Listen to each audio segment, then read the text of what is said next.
চলো ঘুম থেকে উঠে যাই কোথায় বলো তো? এই যে বলে না, কারো সর্বনাশ কারো ভাদ্র মাস। তো আমাদের বাড়ির সামনে পুকুরে মাছ ভেসে গেছে, 3 লাখ টাকার মাছ ভেসে গেছে, সব লোকে ধরে নিয়ে যাচ্ছে। কি বলো তো?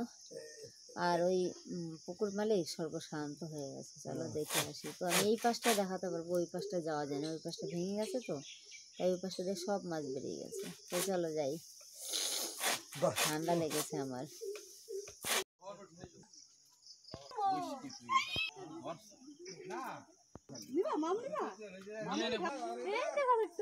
কালকে 3টে বাজে রাত পাই কেঁদে লেগেছে।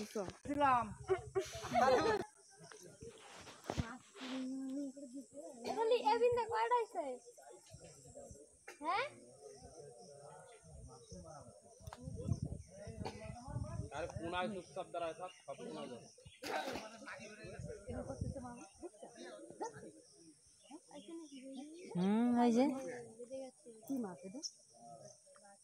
ওরে বাবা রে, জিন্দা রে। হ্যাঁ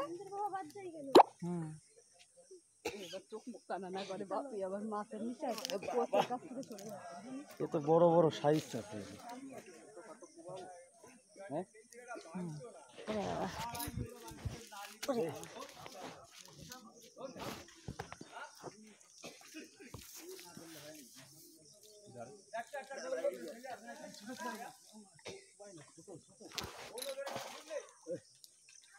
ছোট না, এটা বড় মাছ।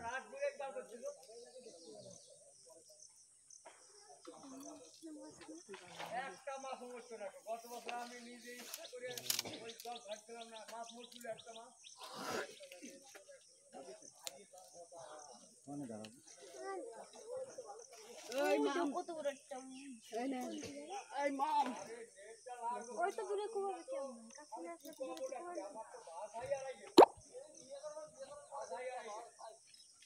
ওনার পুকুর না জানি না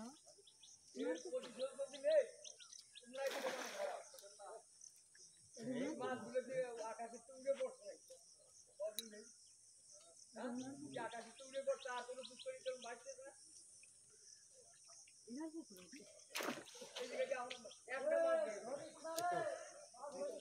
বেরোবে না তো, আরে পুকুরির মাছ কোনো সময় সে জায়গা তোমার কথা শুনি আসলাম এত তোমার কথা শুনি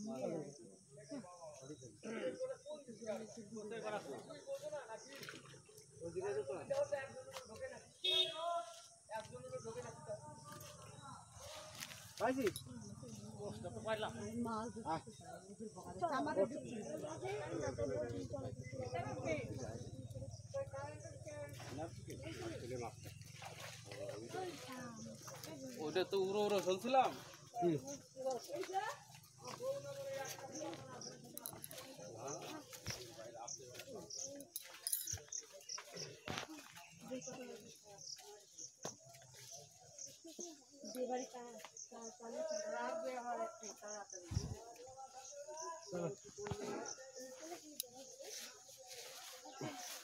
ওনার পুকুর না জানি না।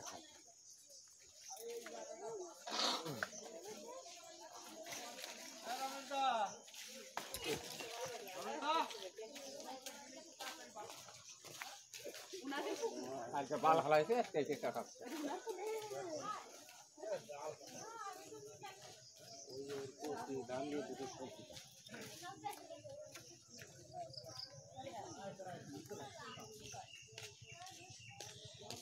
ওনার পুকুর কানাই ওই যে লক্ষ্য চাষ আছে।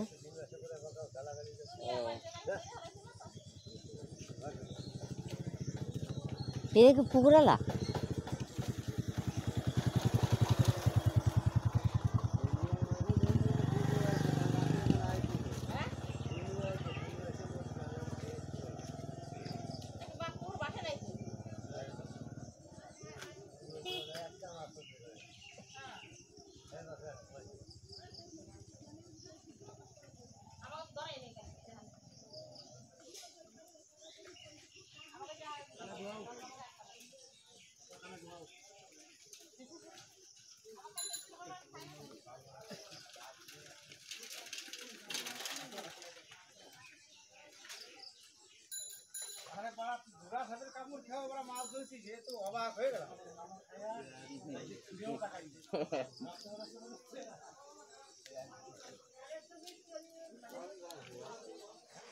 আগে আসে না কেউ আর লাস্টের নাম কামাটা ভাইপো তো পোকা ভাইপো কি করছে মাছ ধরার